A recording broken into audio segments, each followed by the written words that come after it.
Bem, então eu vou começar aqui com alguns problemas envolvendo regras de derivação, né?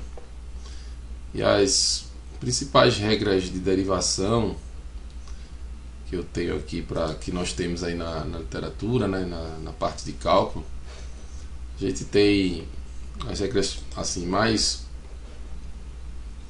que são assim básicas, né? Tem a regra do quociente, regra do produto, que são fundamentais aí para se calcular derivadas. E a regra da cadeia e algumas derivadas fundamentais aí, como a derivada da exponencial, a derivada do log, que são, e a derivada do módulo, por exemplo, algumas questões aí que são interessantes a gente observar. Então eu vou começar aqui com uma regra de formação. A questão ela pede, por exemplo, para que se encontre a expressão da derivada, certo? E em seguida se faça aí um estudo do domínio dessa função derivada, certo? Então aqui eu tenho uma função, né? Por trás aqui dessa regra de formação existe uma função. É importante a gente caracterizar aqui a função. E essa função ela é uma função que transforma aí um número real, né, em um outro número real, né? Então uma função que tem um domínio e vai ter um conjunto imagem, né? O importante aqui, uma das coisas que a gente trabalha bastante é a determinação desse domínio, né? Então aqui, por exemplo, olhando esse denominador, a gente já vê que a função não assume valores quando x é mais ou menos 2. Então aqui os reais menos chave mais ou menos 2 chave seria esse domínio. E o conjunto imagem, a gente precisa, para entender o conjunto imagem, né? Nesse caso aqui a gente vai traçar logo contra domínio, né? Então eu vou colocar em R mesmo, né? Então é uma função que transforma números reais distintos, né, diferentes, aí de mais ou menos 2 e converte eles em números reais. É importante, a gente pode também usar limites para decifrar aí o conjunto imagem dessa função, mas como a gente já fez isso em outros encontros, eu vou focar aqui no cálculo da função derivada, tá certo? Então aqui, como vocês estão vendo, o cálculo da derivada, né, se trata de uma função quociente, né? Então essa função ela pega um x aqui, transforma um x no quociente x ao cubo mais 1 sobre x ao quadrado menos 4. Essa é a regra desta função. Então o cálculo da derivada, e aí nós vamos fazer aqui a anotação aqui f' de x, né? A gente já vai direto aqui na regra do quociente, né? Então na regra do quociente a gente chama o numerador, né? Esse aqui eu vou chamar de a primeira, né, função, né? O denominador vai ser a segunda função, né?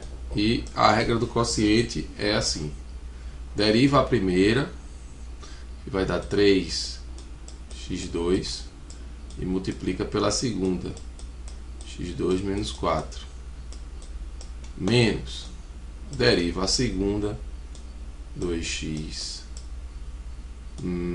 vezes a primeira, aqui agora, x3 mais 1. E vou dividir o resultado pelo quadrado da segunda, que é x ao quadrado menos 4 ao quadrado. Então essa é a regra do quociente, né? Então, regra do quociente, pega o numerador, deriva e multiplica pelo denominador. Depois, subtrai o resultado, né, da derivada do denominador vezes o numerador, certo? Então essa é a regra do quociente. Tem como simplificar? Tem. Pode simplificar aqui. A gente pode fazer algumas simplificações, embora que a fórmula dessa derivada ela vai ser essa ou a forma simplificada dela, né? Posso fazer aqui a simplificação, vai abrir esses polinômios, mas para o objetivo aqui dessa questão é aplicar a regra, né? É aplicar a regra e, né, estudar a função derivada, né? Então a pergunta da questão é o seguinte: encontrar a expressão da derivada e com a expressão da derivada identificar os valores onde a função não é derivável. Então podemos olhar aqui, por exemplo, né, se isso aqui é um número real, né, pois a definição aí da função é função real. Se isso aqui é um número real, então tende a haver, né, tende a haver aqui alguma condição, né, se tiver alguma restrição aí para que esse número não seja real. Então eu não tenho nenhuma raiz quadrada, né, não tem, mas temos aqui no denominador um valor, né, um valor real que tem que ser, né, tem que ser diferente de zero. Então na hora do cálculo da derivada apareceu esse x ao quadrado menos 4 ao quadrado. Então eu tenho que ter, né, x ao quadrado menos 4 ao quadrado. Isso tem que ser diferente de zero, certo? E isso aqui, obviamente, né, vai ser diferente de zero quando o x for diferente, né, de mais ou menos 2. Mais ou menos 2.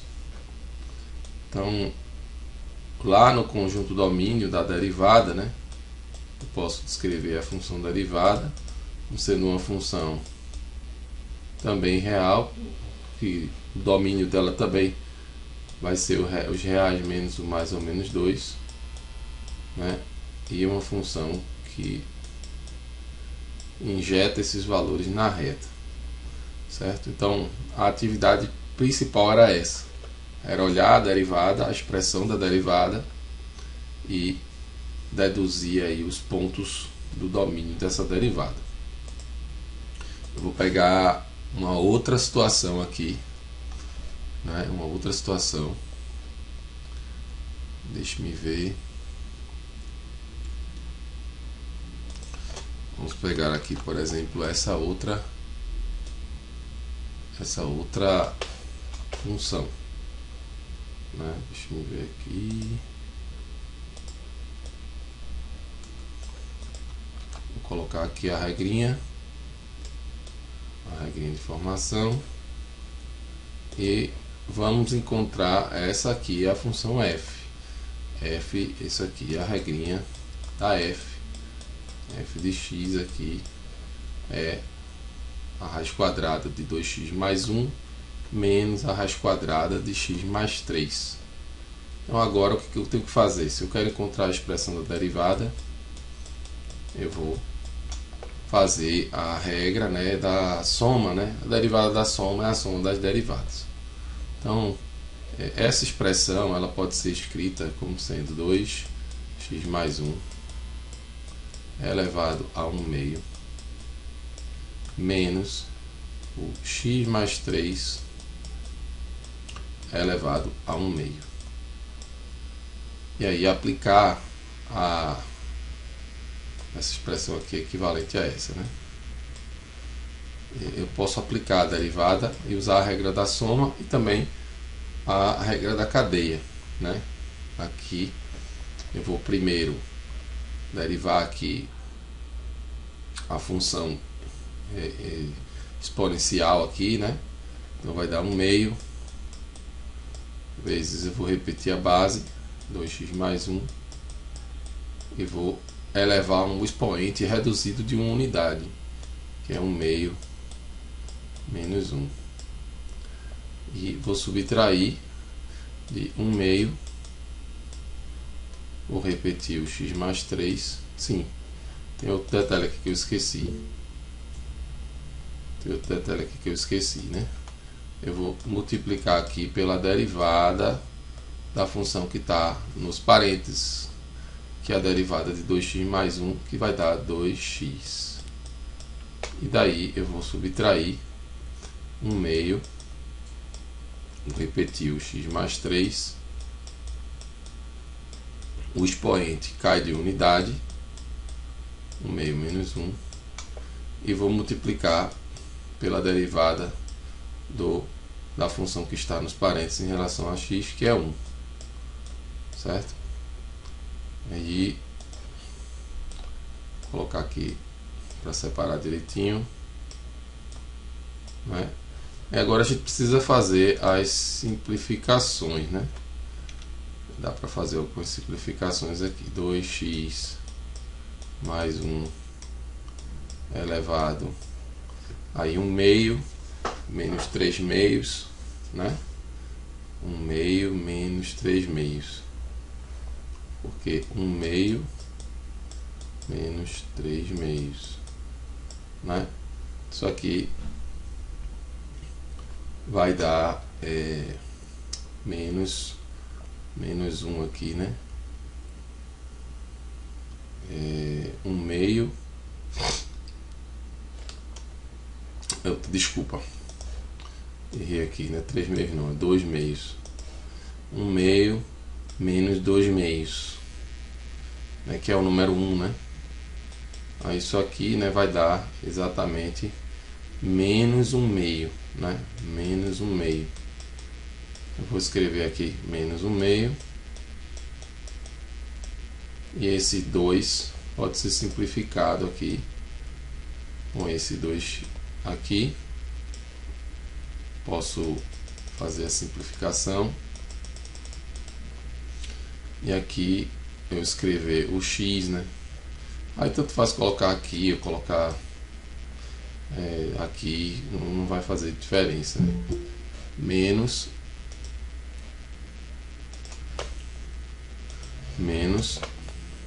e aí vou colocar aqui 1 meio vezes, deixa eu apagar aqui,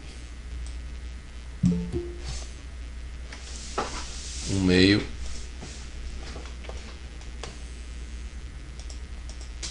vezes o x mais 3 elevado, aí vai dar os mesmos, menos 1 meio, né?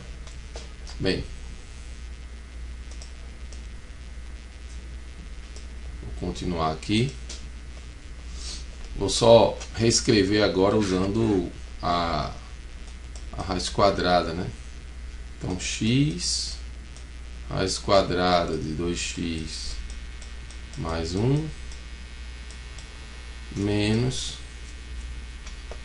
1 meio da raiz quadrada de x mais 3. Aí aqui a expressão da derivada, né? Vamos olhar agora o domínio dessa função derivada. A gente visualizar, né? Eu tenho um problema aqui com quadrado, né? Raiz quadrada, e tem aqui também uma raiz quadrada, né? Então esses dois números que estão dentro dessa radiciação, né, desse radical, eles não podem ser números negativos. Então o 2x mais 1 tem que ser maior ou igual que 0, e ao mesmo tempo, né, o x mais 3 tem que ser maior ou igual que 0. Então eu tenho que ter essas duas coisas ao mesmo tempo, certo? Vamos lá, a primeira, o x tem que ser maior ou igual que menos 1/2, né? E aqui eu estou pegando essa primeira condição, né? O x tem que ser maior ou igual que menos 1/2. E a segunda, o x tem que ser maior ou igual que menos 3. Se a gente fizer aí a interseção dessas duas coisas, né? Porque o menos 1/2 está aqui, menos 1/2, e o menos 3 está mais à esquerda, né? Que é um número que está mais à esquerda. Então tem que ser maior ou igual que o menos 1/2, o menos 3, e ao mesmo tempo maior ou igual que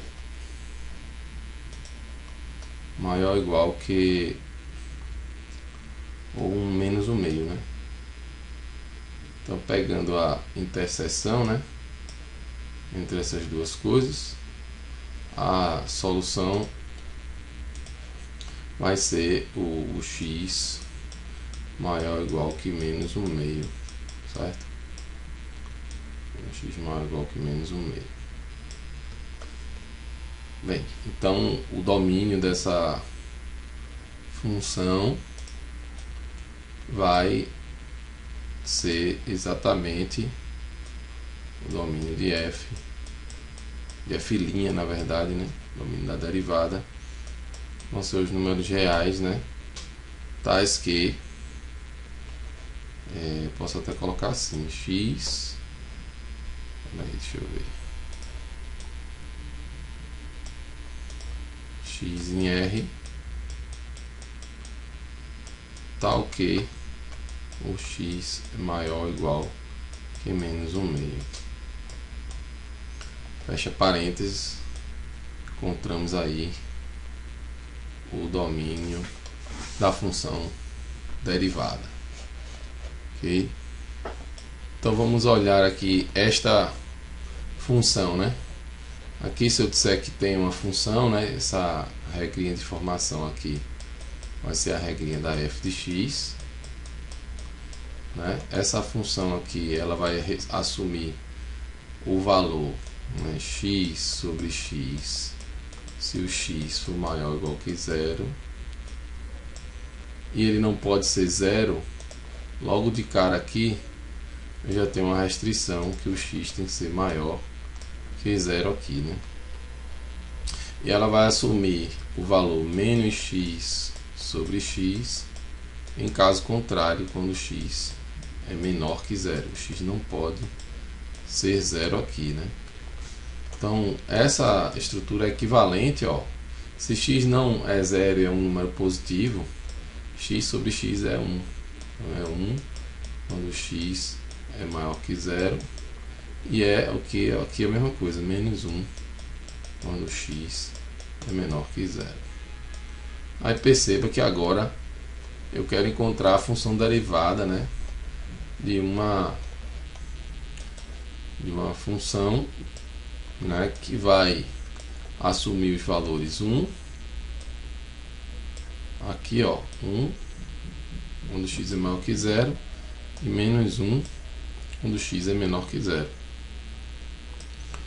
Então o gráfico dessa função vai ser algo assim. Aqui eixo x, eixo y. Então a derivada, né, é a inclinação da reta tangente. Quando essa reta x igual a 1 ela é paralela ao eixo x, essa inclinação é 0, né? Então a derivada de uma constante também é 0. Então calcular tanto no 1 como no menos 1. Então f' de x é igual a 0, né, se x é diferente de 0, né, e não existe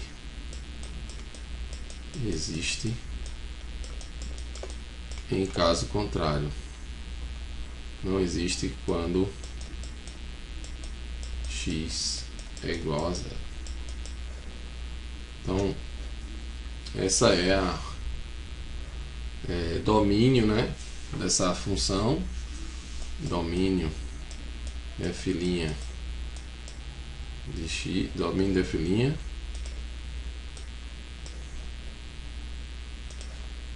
vai ser o conjunto dos números reais, excluindo-se o 0, chave 0 chave. Ok? Tá feito aí o domínio da função. Vamos pegar aqui mais um exemplozinho para a gente seguir. Deixa eu ver aqui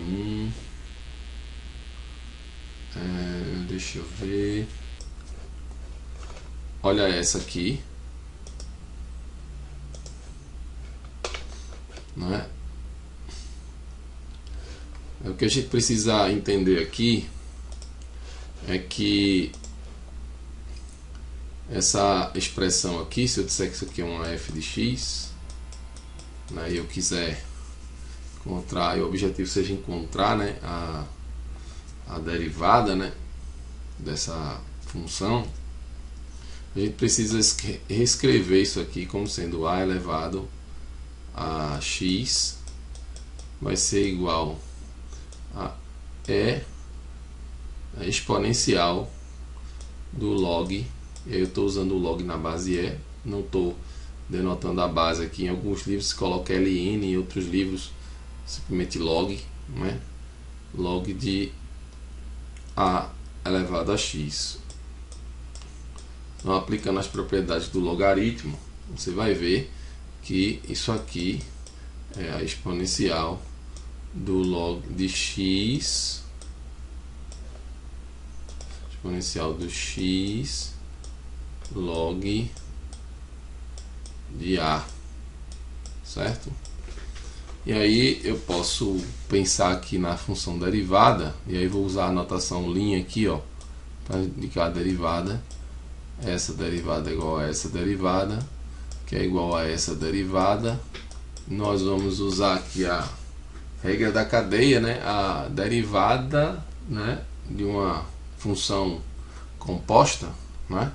Então eu vou repetir, a derivada da exponencial é ela mesma, a exponencial de x log de a, e vou multiplicar pela derivada do expoente.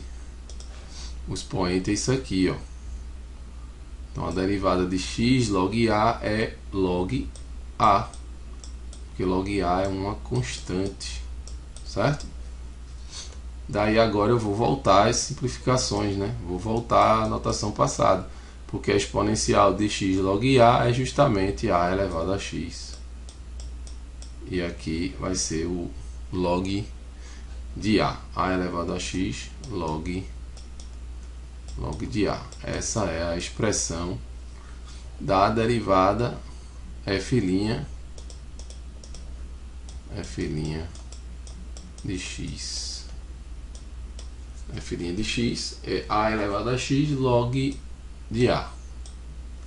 Bem, agora analisando aí domínio, né? É preciso que esse a seja uma constante que satisfaça a definição da função exponencial, né? Tem que ser uma constante maior que 0 e diferente de 1, né?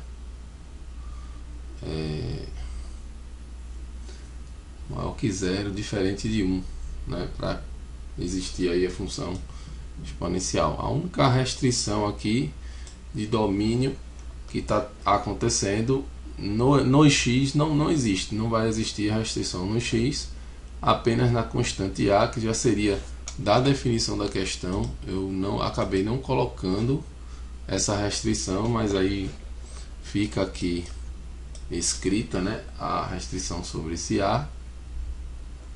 Então o domínio da função derivada neste caso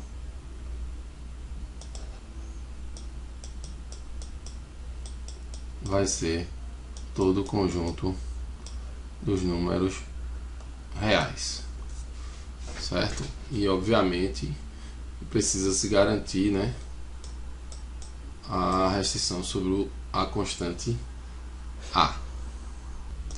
Então vamos fazer aqui agora essa outra derivada, né? Eu vou chamar isso aqui de f de x, certo? E aqui, se eu quero encontrar a derivada de x, de f de x, eu vou usar diretamente aqui a regra do produto. E na regra do produto, eu vou chamar essa aqui, ó, vou chamar essa aqui de primeira, essa aqui eu vou chamar de segunda, né? Primeira função, segunda função, e agora a gente vai fazer o que? Deriva a primeira, derivada de x menos a é 1 vezes a segunda, x menos b, mais agora, mais derivada da segunda, 1 vezes a primeira, né? X menos a, x menos a.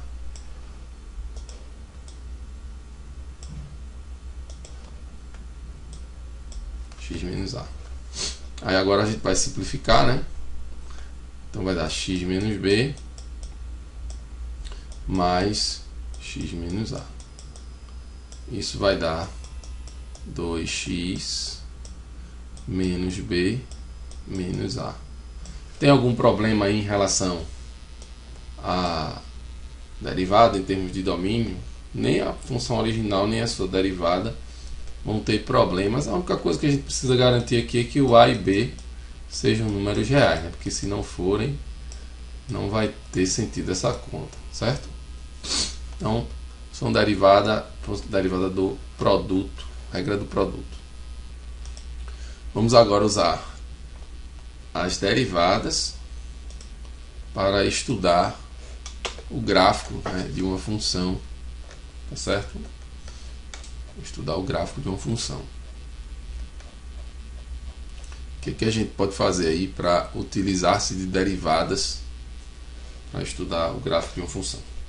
Então eu vou primeira coisa que eu vou fazer aqui, ó, fazer a função f de x e vou encontrar a derivada. Eu vou dar uns pulos aqui, porque já tem algumas contas prontas, e vou já colocar para a gente ganhar tempo a regrinha, a função derivada. Vamos olhar aqui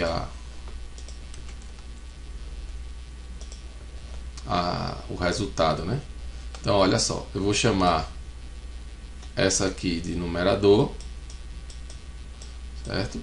Eu vou chamar de primeira aqui, e essa aqui eu vou chamar de segunda, né? Então, derivada da primeira, 2x vezes a segunda, menos derivada da segunda, menos 2x vezes a primeira, 9 mais x ao quadrado. Tudo isso dividido pelo quadrado da segunda, 9 menos x ao quadrado ao quadrado. É possível simplificar isso aqui. Vamos ver se a gente consegue fazer as simplificações, né? Ó, 2x vezes 9 menos x ao quadrado. Aí, mais 2x. Então, ó, 2x 9 menos x ao quadrado. Aí, mais 2x 9 mais x ao quadrado.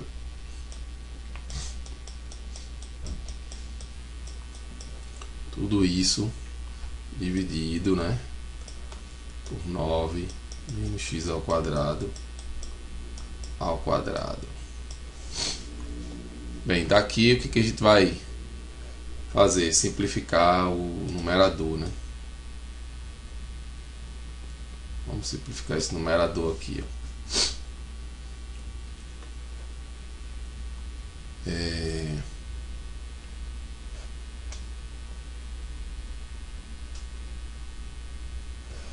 Aí vamos ver aqui, né? Vai aparecer 18x, né? Vamos lá. Faz aqui, ó. 18x menos 2x ao cubo mais 18x, né? Mais 2x ao cubo. Aí aqui eu posso simplificar esse 2x ao cubo com esse 2x ao cubo, vai dar 36x. Então 36x sobre 9 menos x ao quadrado. Então essa é a regra da derivada, né, de f em relação a x. Bem, o que a gente precisa fazer aqui, né? Se a gente quer entender, né, o gráfico dessa função, eu vou estudar o sinal dessa derivada, né? Vamos estudar o sinal dela aqui. Sinal de f'. Então, a função derivada, ela vai ter duas raízes. Aliás, o x aqui não pode ser zero. O x aqui não pode ser nem 3 nem menos 3. Então, menos 3 e o 3 aqui. Aí a razão aqui, numerador com denominador, bem, eu acho que não precisa, deixa eu ver, acho que não vai precisar dessa montanha toda que eu fiz aqui não. Bem, o que acontece aqui, né? Quando que essa derivada é positiva ou negativa, esse denominador não pode ser zero, né? Então o x aqui já não pode ser mais ou menos 3. Então o domínio da derivada já exclui o mais ou menos 3. Então não adianta nem trabalhar com isso. Reais menos chave mais ou menos 3 chave. Então fiz aqui o domínio dessa função, né? Então simplesmente, né, isso vai ser, esse denominador aqui vai ser sempre um número positivo, porque se a base for negativa, o quadrado vai ficar positivo, né? E se ela for positiva, não se discute mais isso. Então aqui, essa derivada aqui, ela vai assumir valor zero. Ela vai ter um zero aqui no zero, né? Quando x é zero, ela se anula, né? E simplesmente a direita do zero ela é positiva, a esquerda do zero ela é negativa. Quando a derivada é negativa, a função é decrescente. Quando a derivada é positiva, a função é crescente. Isso aqui passa a ser um ponto crítico, né? E é um ponto de mudança aí é um ponto de mudança de decrescente para crescente, né? Certo? Como se fosse uma inflexão. É um ponto crítico, que é um ponto de inflexão aqui. Aí vamos agora olhar a segunda derivada, né? Então tem que pegar a primeira derivada e derivar a primeira derivada, né? Aí calculando aqui a segunda derivada, né? F2' de x. Eu vou usar aqui diretamente, né? Deixa eu pegar logo a formulazinha para ficar, tentar agilizar aqui,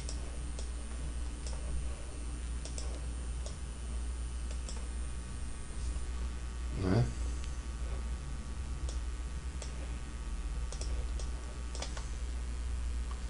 Então, olha lá.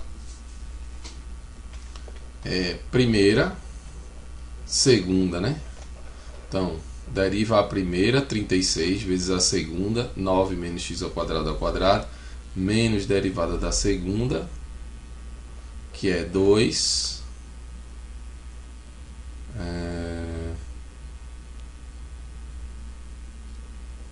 Acho que está errado aqui essa conta.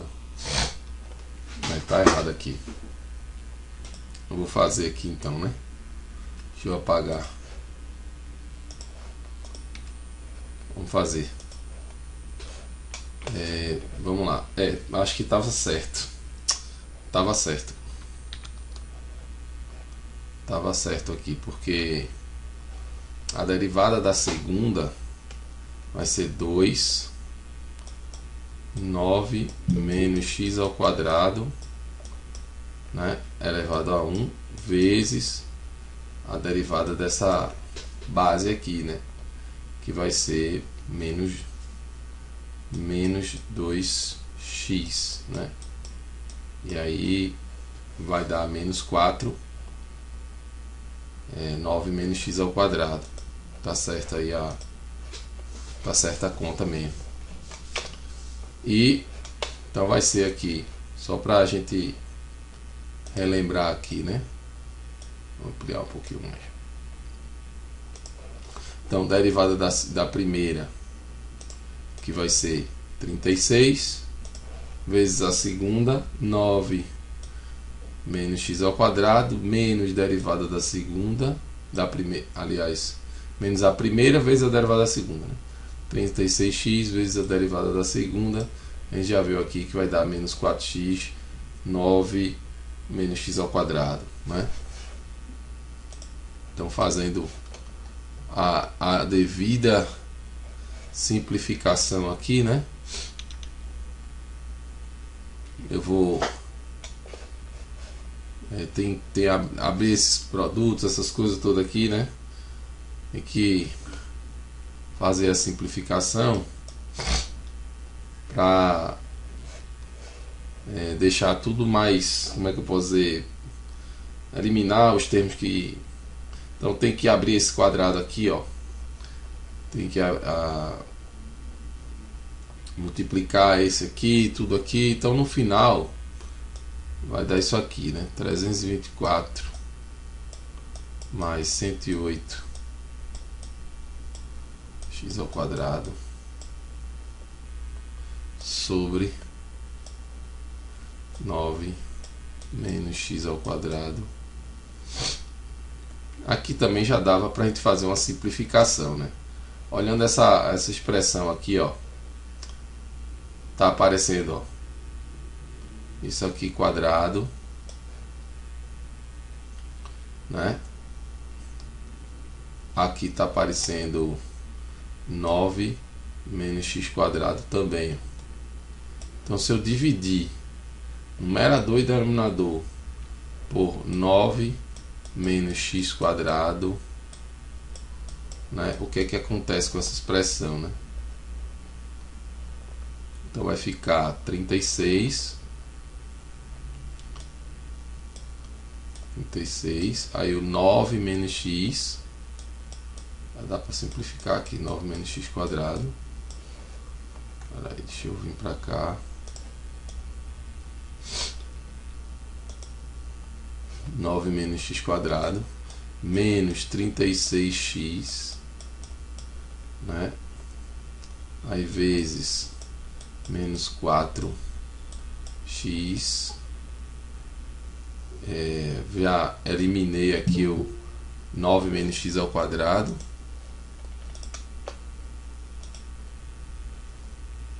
Já eliminei aqui, né, o 9 menos x ao quadrado, e vou dividir o denominador também, né? Aí vai aparecer o que? 9 menos x ao quadrado ao cubo. Que aí eu dividi, né, numerador e denominador por 9 menos x ao quadrado. Aí agora acho que fica mais fácil a simplificação, né? Vou botar um igual aqui. Eu vou botar um igual aqui. Aí 36 vezes 9 Deixa eu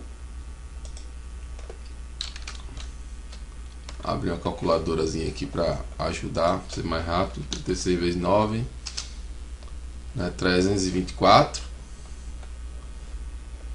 324 menos 36x ao quadrado mais aí 36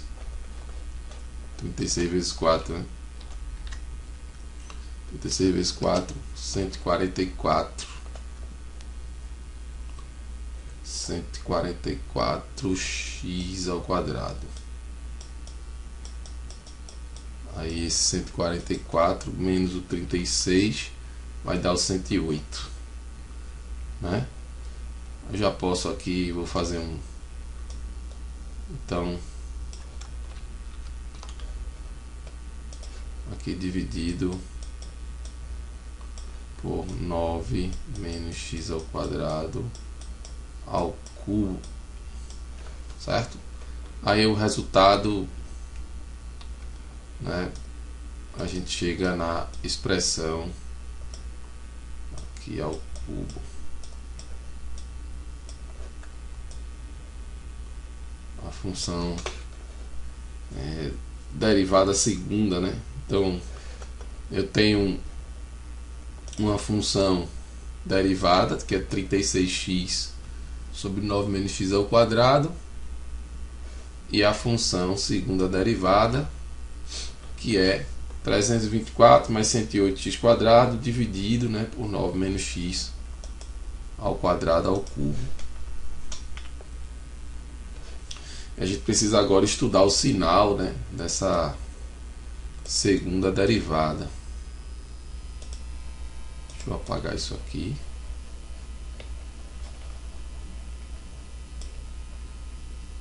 Vamos pegar agora o sinal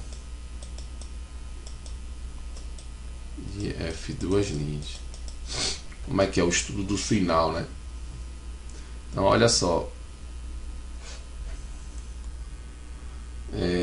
numerador aqui sempre positivo, porque o x, se ele for um número positivo, beleza, somando com o número positivo dá positivo.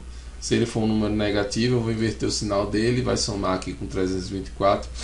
Então não tem como esse numerador nem se anular, certo? Então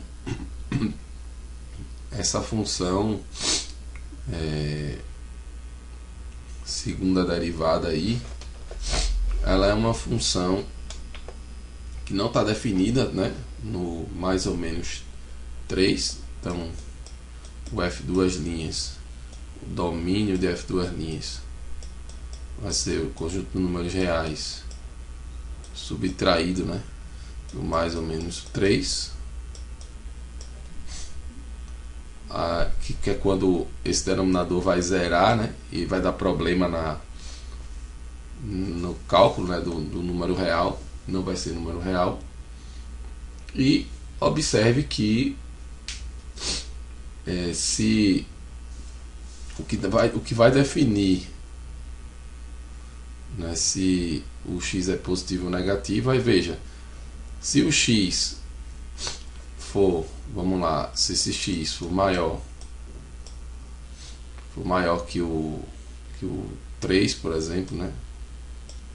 Se esse x for maior que o 3, então essa diferença, né, 9 menos x ao quadrado, vai dar um número negativo.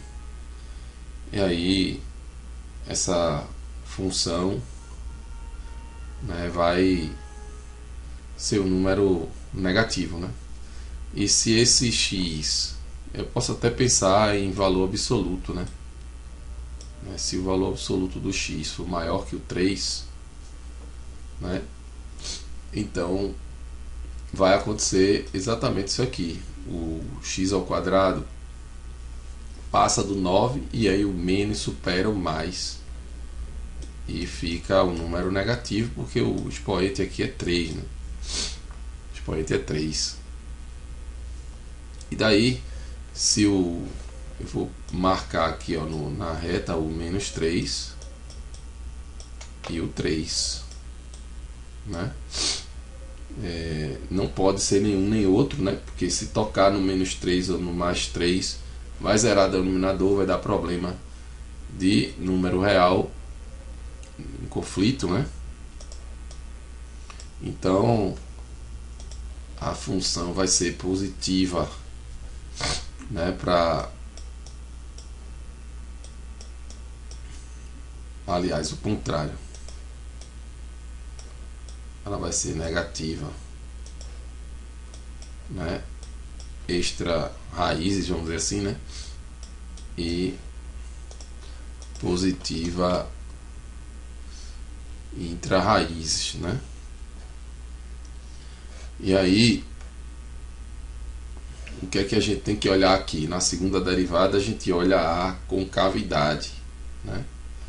Então, concavidade aqui voltada para baixo, concavidade voltada para cima, concavidade voltada para baixo, certo? Então, eu vou olhar a concavidade. Então, na hora do estudo do sinal da segunda derivada, a gente analisa a concavidade, certo? Bem, então eu estudei o sinal da primeira derivada e analisei o comportamento.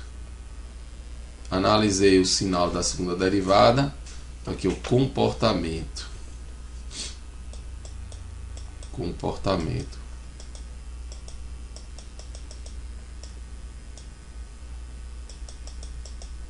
E aqui, analisando o sinal da segunda derivada, eu analiso a concavidade.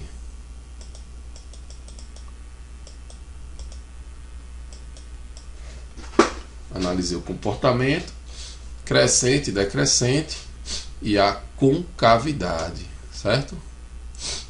Então, tem outra questão aí interessante, que se a gente voltar lá na função original, né? O que é que eu percebo aqui, né? O que é que eu percebo? O x não pode ser 3 nem menos 3, né? Então, quando o x tende a 3, né? Aqui o x, se o x tender a mais ou menos 3, o que é que acontece, né? Com o f de x, né? O f de x tende para quê? Quando o x tende a mais ou menos 3, né? Então depende se vai tender pela direita ou pela esquerda. Ou pela esquerda. Então se tender a 3 pela direita, esse denominador aqui, ó, vai ficar negativo. O numerador tendendo a 3 vai ser um número positivo. Então uma coisa aqui que quando vai tendendo a 3 pela direita vai tendendo a 0 negativamente, né? Vai tendendo a 0 negativamente, e o limite aqui vai dar menos infinito, né? Menos infinito,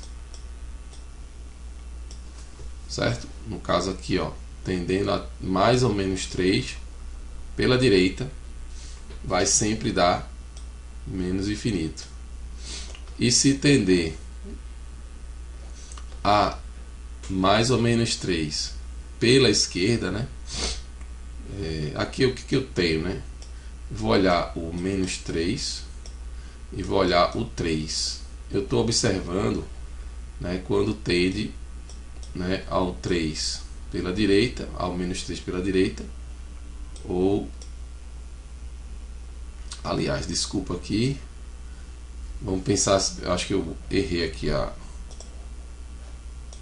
deixa eu olhar aqui novamente.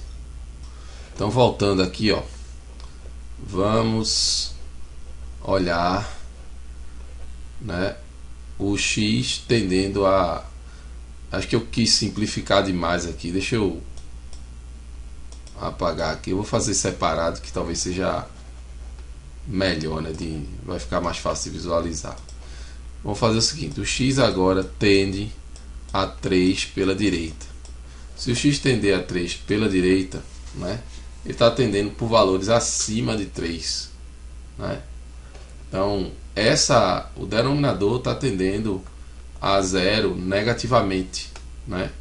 E a função, né, de x vai tender a menos infinito, porque o numerador vai tender a uma constante positiva.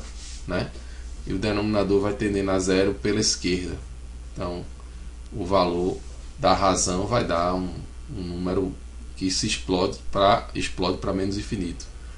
Se o x tender a 3 pela esquerda, então, né, a função aqui de x vai tender, né, agora olhando pela esquerda, né, vamos pegar aqui agora, ó, pela esquerda, os valores são menores em valor absoluto, né, do que o 3.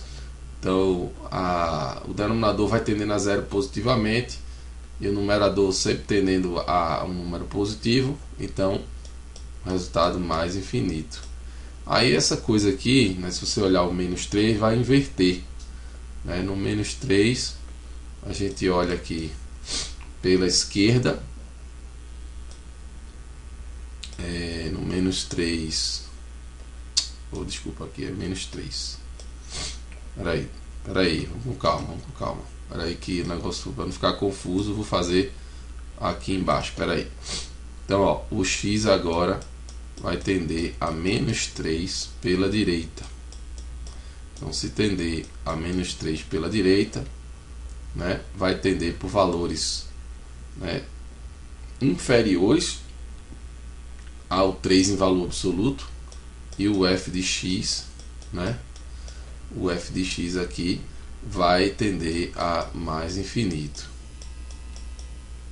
Né? E se o x tender ao menos 3 pela esquerda, então o f de x vai tender a menos infinito. Porque se eu tender aqui pela esquerda, né? Vou botar esse vermelho aqui. Então, se for pela esquerda, os valores em valor absoluto, né, vão estar superando esse 9, vai ficar negativo e vai explodir negativamente a fração. Né? Então é importante a gente guardar essa informação aqui, né, porque isso aqui diz respeito ao estudo das assíntotas. Né? São as assíntotas verticais a esse gráfico, tá certo? São as assíntotas ao gráfico.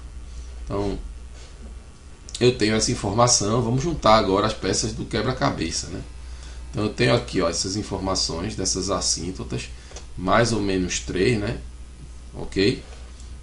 A gente tem também o sinal aqui da primeira derivada, que vai ditar o comportamento. E o 0 é um ponto de referência aqui, para a gente entender se ela é crescente ou decrescente. E essas retas assíntotas também vão ditar a concavidade, né? Entre elas vai ter concavidade para cima e a concavidade para baixo quando você tiver aí a direita, né, a direita da assíntota 3 e a esquerda da assíntota menos 3. Essas coisas aí juntas, a gente também pode fazer uma outra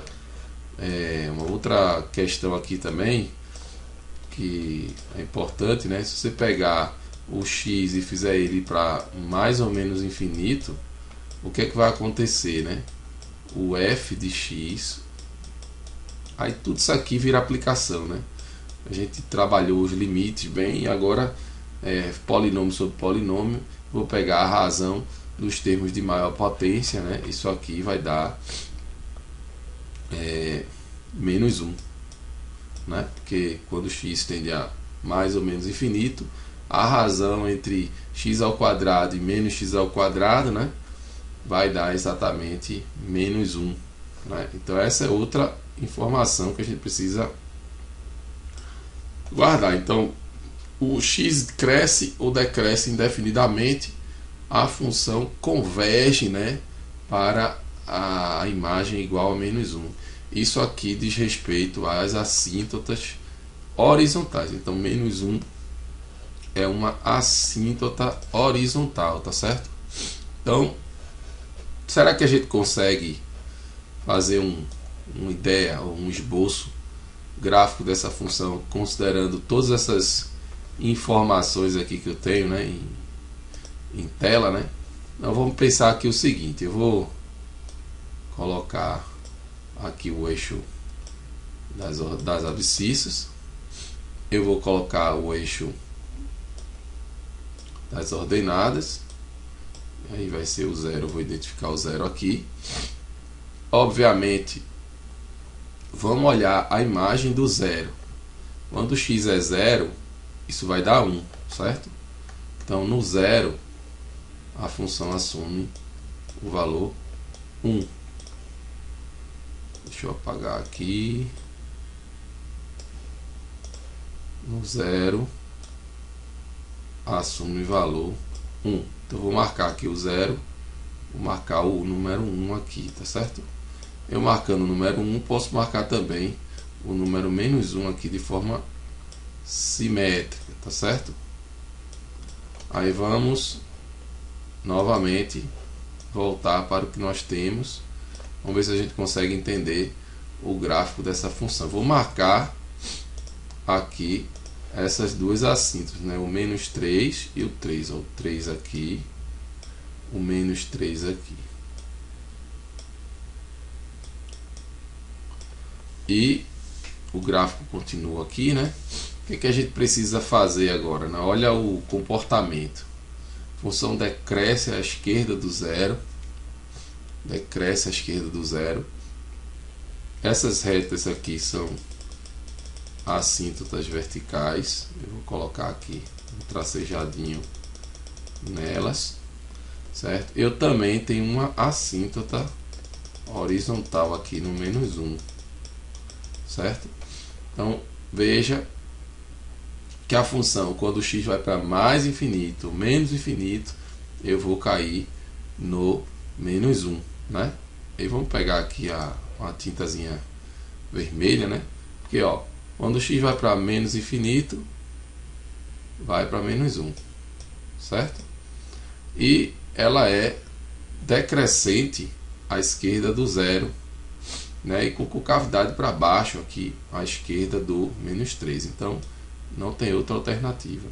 Quando chega pertinho do menos 3 à esquerda, essa função ela vai assintotar essa reta, né?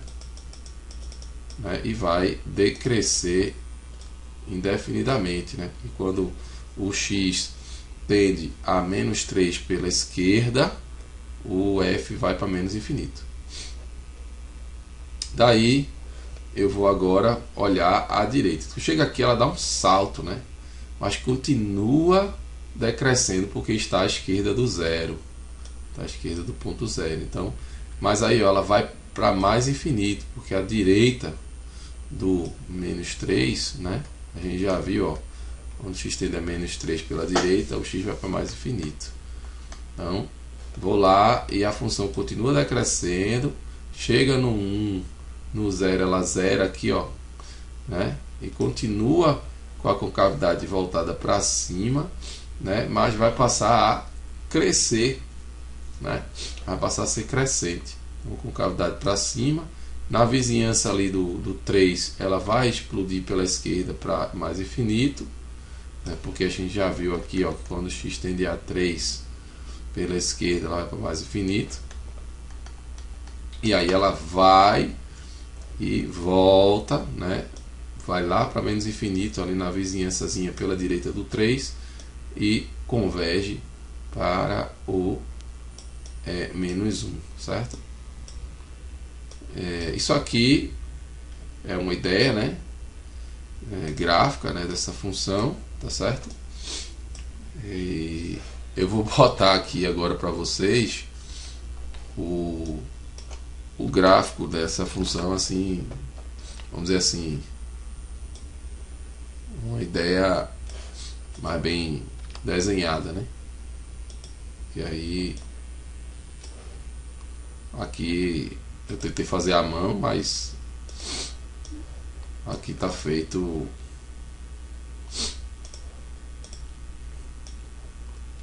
melhor desenhado, certo? Então isso aqui é essas retas aqui, ó, é o -3, é o -3 e o, deixa eu pegar aqui, deixa eu fazer uma coisa,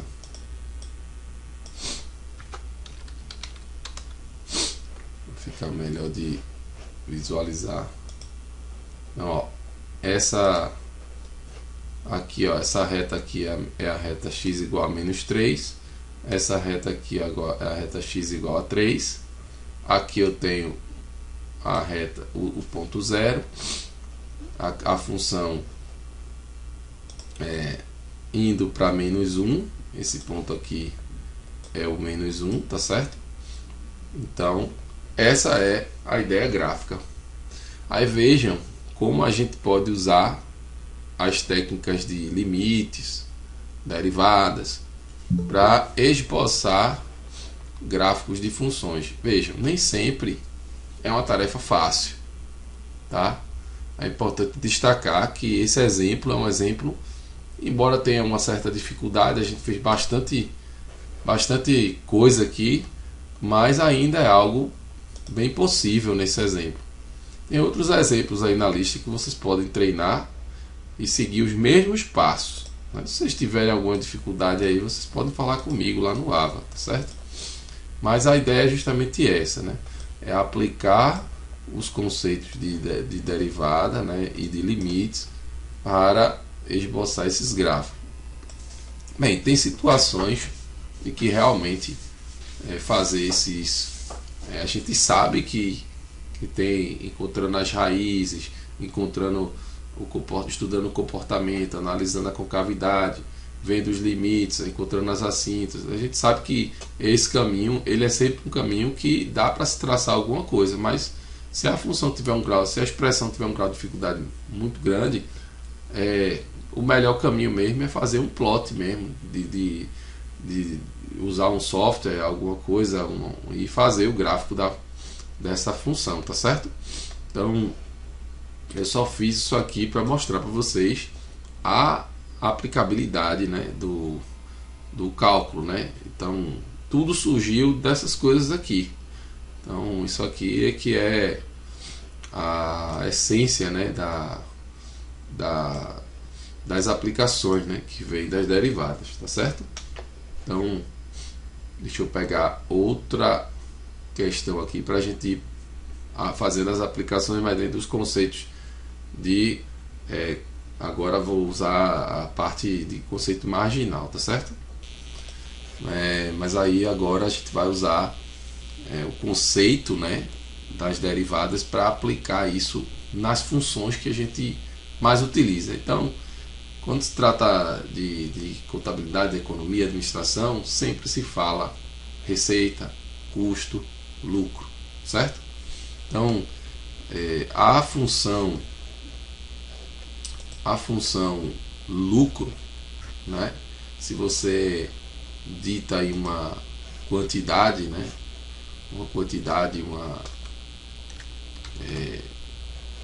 Eu posso escrever isso aqui, né? Eu posso simplesmente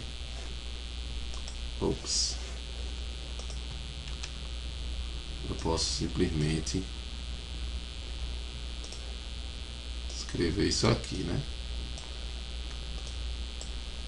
Ok? Então, o lucro, que é o PI, é a receita menos o custo ao nível X, certo?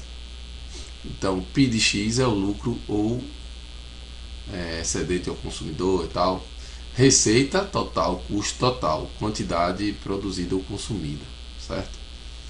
E o que a gente vai fazer aqui agora? Vamos derivar porque o objetivo é maximizar o lucro. Daí vamos assumir uma das coisas que é assumida em economia, né? É a concorrência perfeita, um mercado competitivo. certo? Então, o que acontece? Eu vou encontrar as derivadas, né, do lucro, e a derivada do lucro, a derivada da diferença, né? Então, receita marginal, que é a derivada da receita, custo marginal, a derivada do custo. Então, eu posso fazer aqui, ó, a derivada do lucro, derivada do lucro,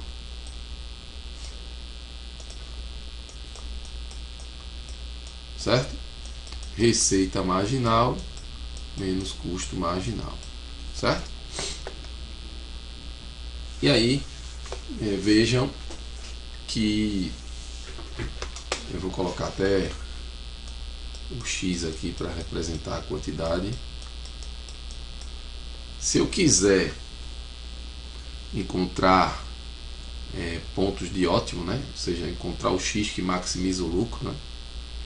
Eu tenho que fazer a derivada igual a zero, né? Eu tenho que fazer a derivada igual a zero. Então, a primeira coisa que eu vou fazer é igualar a zero. Igualar a derivada a zero é dizer que a receita marginal é igual ao custo marginal, certo? Receita marginal, custo marginal. Ok? E aí, olhando essa equação aqui, de forma bem simples de explicar, imagina que essa receita ela seja o meu benefício, né? Então eu vou faturar, em contrapartida eu vou pagar uma parte desse faturamento, certo? E nessa história toda tem um cara querendo consumir, né? Tem um cara querendo consumir. Então, benefício, cada vez que essa receita marginal for menor que o custo marginal, né, aí isso significa dizer que eu posso, eu tenho margem, né, para subir esse meu benefício, né? E aí eu vou fazendo isso até que essas coisas se igualem. E no ponto em que isso se iguala, né, é justamente o ponto em que a receita marginal é igual ao custo marginal. Só que se o mercado é competitivo, né, essa receita ela é o preço vezes a quantidade, certo? E aí se você fizer a derivada disso, né, em relação ao x, né, vai acontecer que isso vai ser igual ao preço, entendeu? Então, no equilíbrio, o que é que nós vamos ter? O preço é dado, né? Porque aqui eu tenho preço dado. O preço é dado. Então, na hora que eu derivar em relação a x, vai dar exatamente o P. Então, a equação aí que vai fundamentar tudo aí é dizer que o que? Receita marginal igual ao custo marginal igual ao preço. Então, o preço é definido exatamente dessa maneira num mercado competitivo, certo? E também a gente consegue mostrar que isso é igual ao custo médio mínimo, né? É o custo médio mínimo, ou seja, o custo médio minimizado. Aqui também, custo médio mínimo, certo? Então, preço marginal, aliás, receita marginal igual custo marginal igual custo médio mínimo igual preço. Essa é o equilíbrio aí no mercado competitivo. Daí a gente responde, né, ao item, né, que diz o seguinte, ó, vamos lá, o quarto, né, dê significado ao termo marginal na seguinte frase: os consumidores aumentarão seu consumo de todo o produto até o ponto onde o benefício marginal é igual ao custo marginal ou preço de mercado. Consequentemente, a todo consumidor que compra algo de um produto, o benefício marginal é igual ao preço de mercado, certo? Então, é justamente essa a ideia dessa frase, ok? Então, receita marginal, custo marginal, preço de mercado. Mercado competitivo. Firmas competitivas, sem monopólio. Então as firmas estão ali disputando um mercado e o preço é dado pela relação, né, de oferta e demanda. Então elas tomam o preço como dado e vão atrás do nível que elas precisam otimizar para poder gerar o maior lucro, o lucro maximizado. E aí nesse caso essa dinâmica acontece exatamente seguindo essa regrinha aí que eu falei aqui para vocês, tá certo? Vamos lá. A questão diz o seguinte: uma doença se espalha de forma que após S semanas, né, eu acho que não é S, seria T, certo? Aqui pode até trocar por T. O número de pessoas infectadas pode ser aproximado por essa função de T em semanas, né? Então 5,75 menos T ao cubo, T menos 8, e isso variando de 0 a 8 semanas. Aí suponha que as autoridades declaram que uma doença atinge proporções epidêmicas quando a taxa de disseminação supera 25 ou mais que isso por cento, né? E durante o período de um tempo, a pergunta da questão é a seguinte: durante qual período de tempo esse critério é satisfeito no caso da questão? Aí eu coloquei aqui uma dica, porque essa questão, embora ela tenha aí uma intuição, mas a resposta dela ela vai ser dada de forma numérica, né? E o método que vocês podem usar para resolver esse problema é o chamado método da bisseção, né? E esse método da bisseção, ele está muito ligado ele é um resultado, ele está muito ligado com aquele teorema do valor médio, né? Então, acho que é o teorema do valor intermediário, se não me falha a memória. Teorema do valor intermediário mesmo, é isso aí. O que é que acontece? Se eu tenho uma função que está definida, né, no intervalo AB, certo? E eu sei que em A ela tem um f de A, certo? E em B ela tem um f de B. E essas duas imagens, aqui é o f de A, que vai ser positivo, sei lá, e o f de B, que vai ser negativo, tá certo? Os sinais são trocados. Se essa função é contínua nesse intervalo, ela assume máximo e mínimo dentro do intervalo. Então, de alguma maneira, ela vai ter um ponto aqui que vai zerar ela.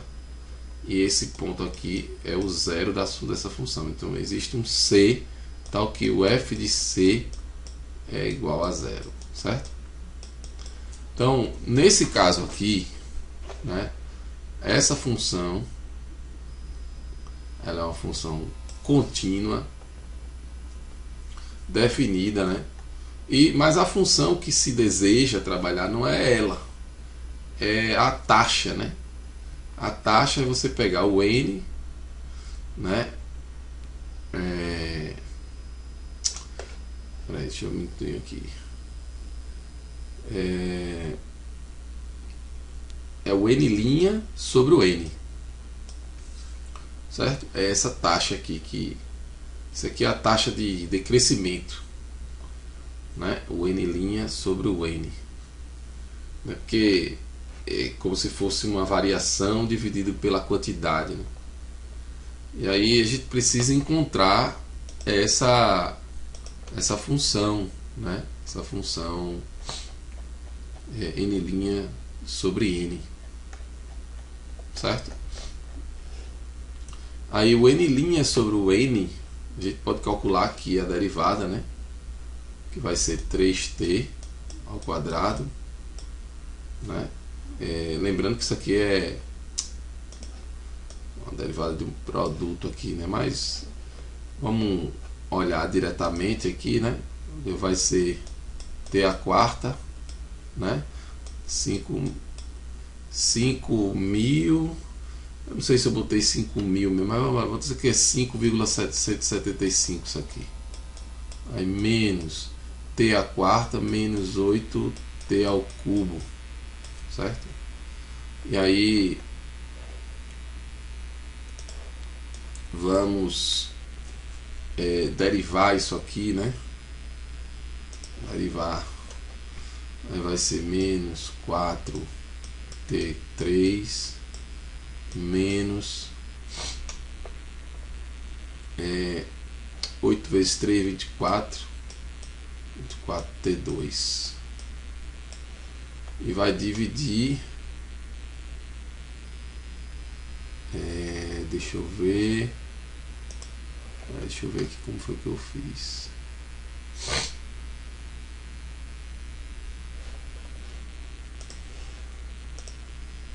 Espera aí, só um minutinho. Ok, então a condição, né? Voltando aqui, né? Isso aqui é o N', né? É o N' de t. Agora eu relembrei aqui. Entendi aqui o que eu estava querendo fazer. Então o N' é isso aqui. A condição, né, é que essa percentual seja maior ou igual que 25%. Certo, ok. É isso aí. Aí o que tem que acontecer, né? O N' é isso aqui, menos 4t3 menos 24t2 sobre o N, né, que é 5,175 menos t3 t menos 8 t menos 8.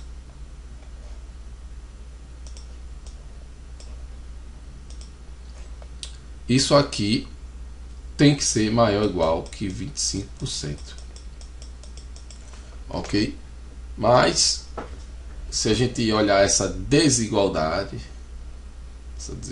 aqui, essa desigualdade ela vai ser equivalente a dizer, né, que o 0,25 t a quarta menos 6t ao cubo mais 24t ao quadrado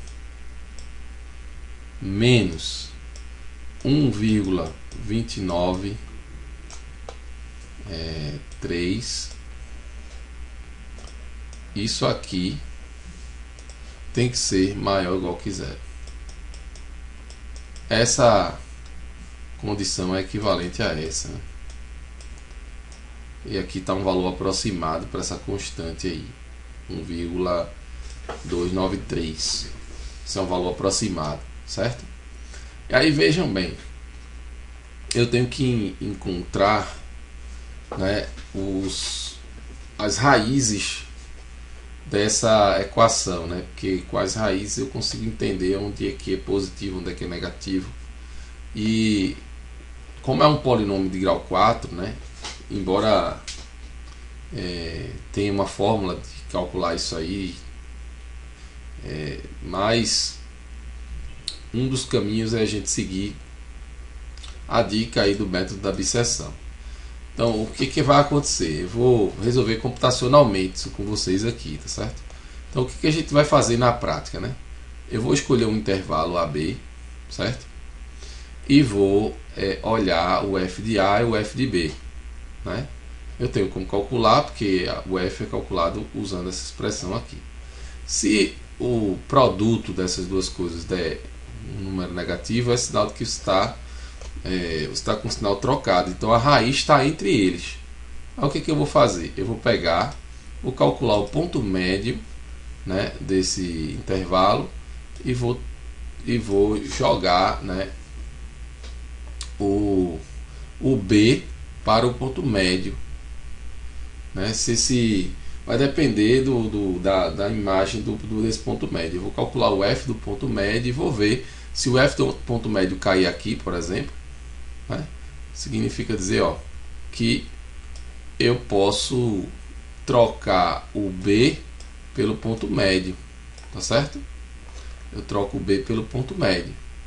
Se eles caírem, né, por exemplo, se cair aqui, né, aí eu vou trocar o A pelo ponto médio, porque aí a raiz vai estar aqui, certo?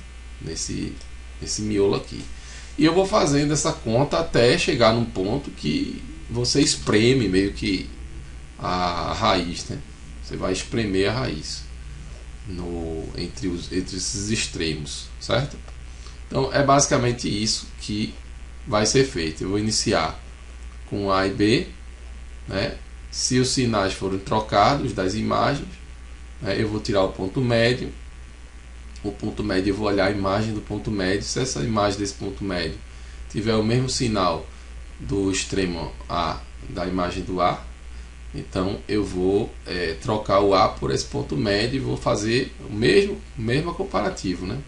Vou olhar a imagem dele com a imagem do B e vou comparar. Eu vou sair daqui para o outro ponto e vou atrás da raiz, né? Que aí é basicamente esse o trabalho. E se a imagem desse ponto médio tiver com um sinal negativo, né, vamos dizer assim, né, trocado do f de A, então nós vamos trocar o B por ela e vamos seguir adiante, certo?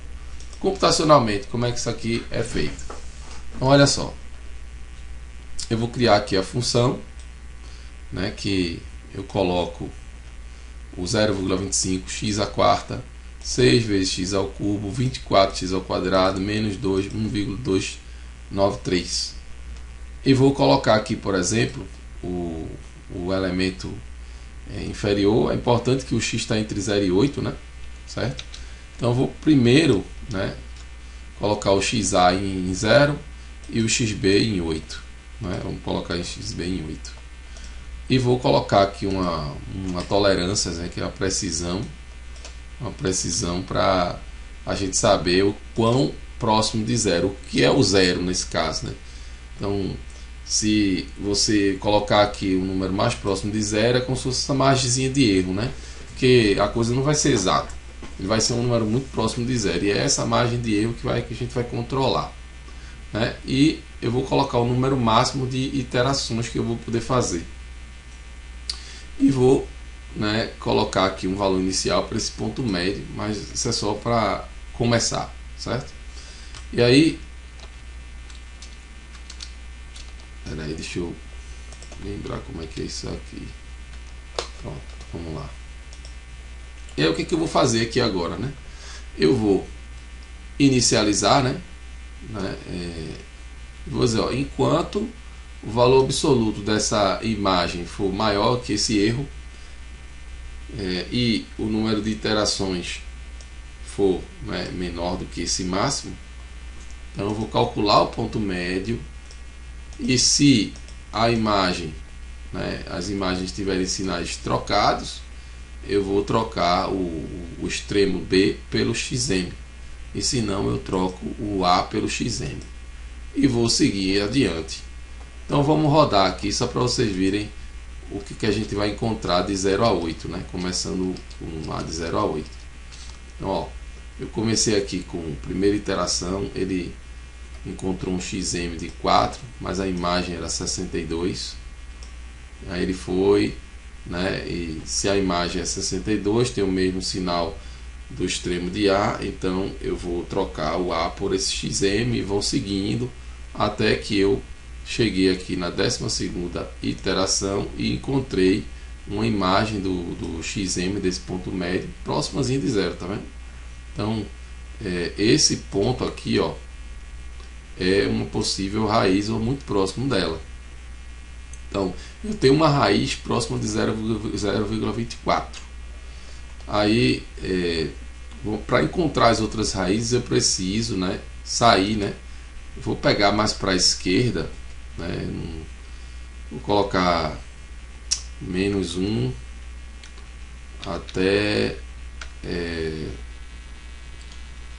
0,2 e vou fazer de novo o exercício.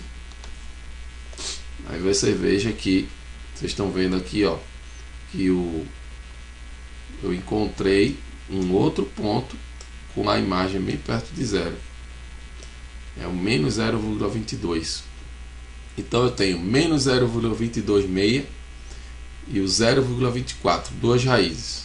Aí vamos passar agora, porque tem que ter 4 raízes, né? E vamos pegar agora do 0,24, então vou, sei lá, vou pegar 0,3, vou começar no 0,3 e vou até o 8 lá, para ver se a gente consegue encontrar mais uma raiz aí. Então vejam que o 5,05, tá vendo aí? Tá com a imagem bem pertinho de zero. Então eu tenho até agora, né? Eu encontrei uma raiz em 0,24, outra raiz em -0,226, outra raiz em 5, né, 0,05, né? Mas vamos pegar, vocês vão encontrar mais raízes. Eu vou pegar agora aqui, ó, vou começar no 6. Então eu já tenho 3 raízes, só falta uma, né? E eu vou colocar 15 aqui, só para a gente ver onde é que não acha a raiz. Deixa eu ver se está mais longe.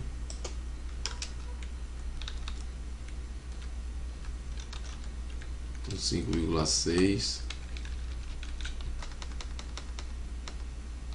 Olha lá. Então olha lá, eu coloquei aqui, ó, no 20 e 5,6. Então foi caminhando até que encontrou outra raiz, uma raiz bem próxima do número 18,9. Então quais são as raízes desse polinômio aí, né? Elas estão próximas de quem?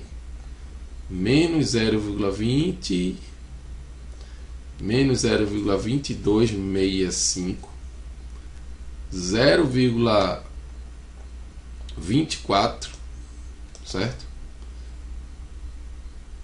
5,05 e 18,92. Então eu tenho uma raiz em -0,24, -0,22. Vou até colar aqui uma raiz aqui. A outra raiz vai estar no 0,24, certo? Uma outra raiz vai estar aqui no 5, lá para a direita, e a outra raiz está lá no 18, aqui, certo? Aí vejam o que é que a gente faz, né?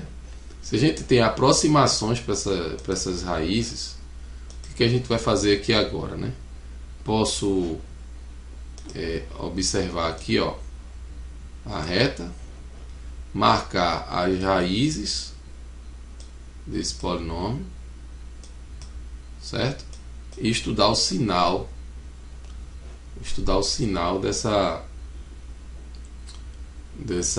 desse polinômio, né? Aí vamos lá. Qual sinal do coeficiente dominante, acho que é 0,25, t a quarta, então vai ser positivo. Então positivo passa pela raiz negativo, passa pela raiz positivo, passa pela raiz negativo,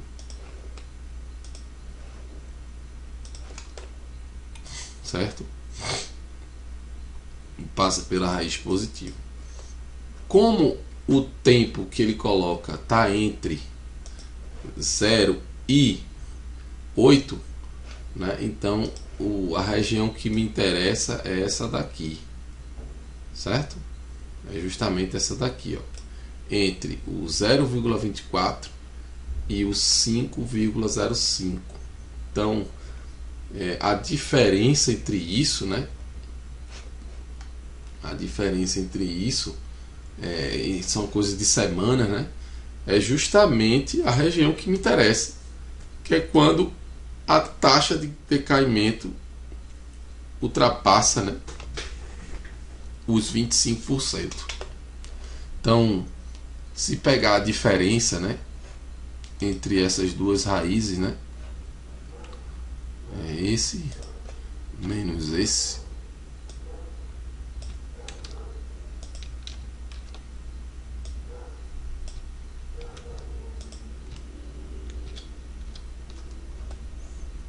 fazer essa conta aqui, 4,8 semanas aproximadamente, né? Então essa taxa de disseminação percentual é maior do que 25% por aproximadamente 4,8 semanas, certo? Então essa seria a resposta dessa questão, tá certo? Então aqui, ó, durante que período de tempo esse critério é satisfeito? Aproximadamente 4,8 semanas, certo? Então essa questão é uma questão que a gente vai responder ela numericamente. Obviamente que eu teria de dar mais subsídios para vocês responderem, né, uma prova dessa questão no caso, né, porque vocês não teriam essa habilidade de fazer esse programa aqui para poder encontrar essas raízes pelo método da biseção. Mas aqui eu trago uma contextualização incrível, né? Uma questão belíssima aí, que pode ser bem interpretada aí como uma questão aplicada aí para encontrar zeros dessas funções, tá certo?